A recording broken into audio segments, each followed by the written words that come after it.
Well, well, well. What do we have here?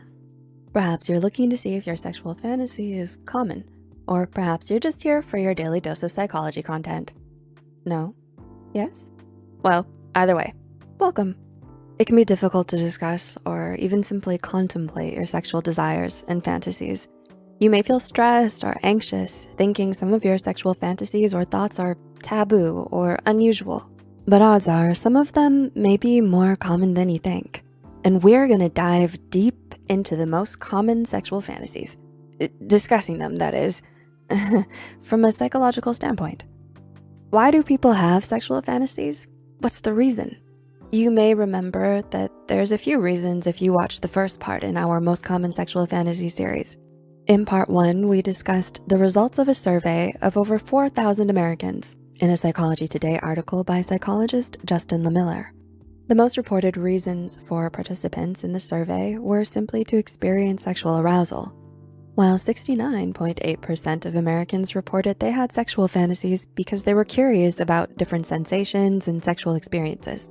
Following that, participants reported having these fantasies to meet unfulfilled sexual needs, escape reality for a while, or to express or fulfill a socially taboo sexual desire.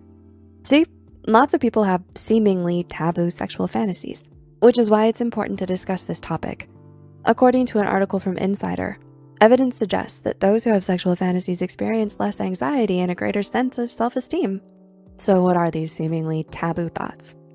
Well, here are 3 more of the most common sexual fantasies: homoeroticism and gender bending. According to Insider, gender bending is when a person challenges societal expectations of their gender. Anyone, regardless of sexual orientation, can participate in gender bending. For example, someone participating in a drag show might be participating in gender bending. Some may get the term gender bending confused with transgenderism, but they're different.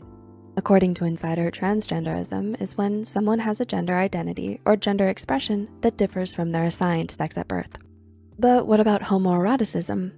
A 2019 paper published in Social Forces suggested that 3.6% to 4.1% of men and 7.6% to 9.5% of women reported having a level of romantic or sexual attraction to the same sex. Homoeroticism is another common sexual fantasy. It's when one has sex with or participates in sexual acts with someone of the same sex as them. You don't need to identify as queer or homosexual to fantasize or experience homoeroticism.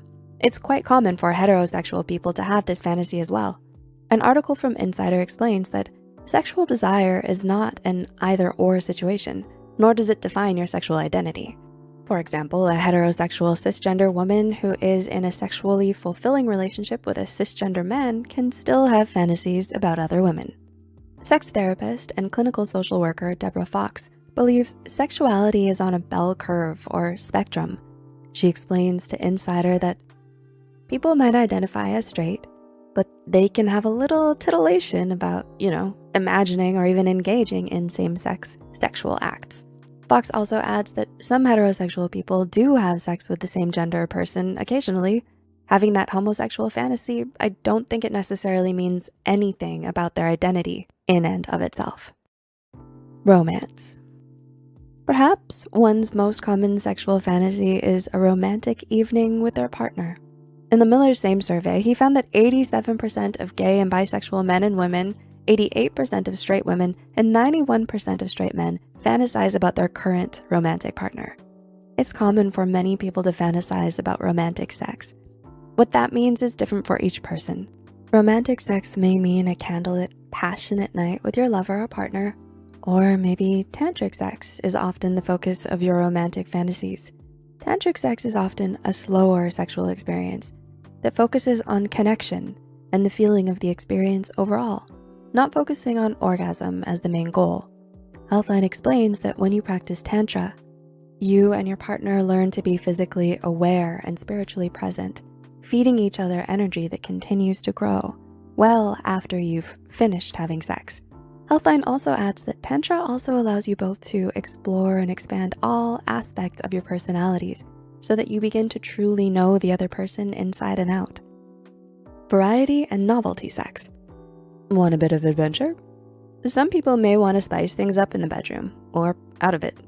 One common sexual fantasy is having sex in a new or exciting location. Under a waterfall? On a private plane? Okay, well, maybe some of those will have to stay fantasies, but maybe just not in the bedroom this time. Do keep in mind, in the United States, public sex is illegal, so some locations may just very well be in your fantasies. Some people may just want a bit of novelty or variety in their sex life. Trying out a new sexual activity, sexual position, or simply a new location are all common fantasies and desires. According to sex educator Cassandra Corrado with O School, the feeling of facing the unknown and trying something for the first time can give you a thrilling adrenaline kick. And for some people, arousal is connected to that feeling of adrenaline. So will you be mixing things up in or out of the bedroom? There's quite a lot of sexual fantasies out there, and these are just some of the most common ones. The most important thing to remember is that these sexual fantasies are often normal, and it's all right to fantasize and explore your sexual desires and interests. If you have a partner, it may also be a great idea to communicate your sexual fantasies to them. Why? It may just improve your sex life and relationship, according to a survey conducted by psychologist Ari Tuckman. Tuckman explains in an article for Psychology Today that those who were most satisfied with their relationships and sex lives and had the most frequent sex were also the most comfortable sharing their fantasies with their partner. Tuckman adds that these couples are doing a lot of things well, which makes it easy to feel safe with the vulnerable intimacy involved in sharing their most secret desires. Do you think you'll share your secrets in the bedroom with your partner? Or will your personal fantasies remain just that, personal? Enjoyably so. We hope you enjoyed this video, and if you did, don't forget to click the like button and share it with a friend or partner. Subscribe to Psych2Go and hit the notification bell icon for more content like this. As always, thanks for watching.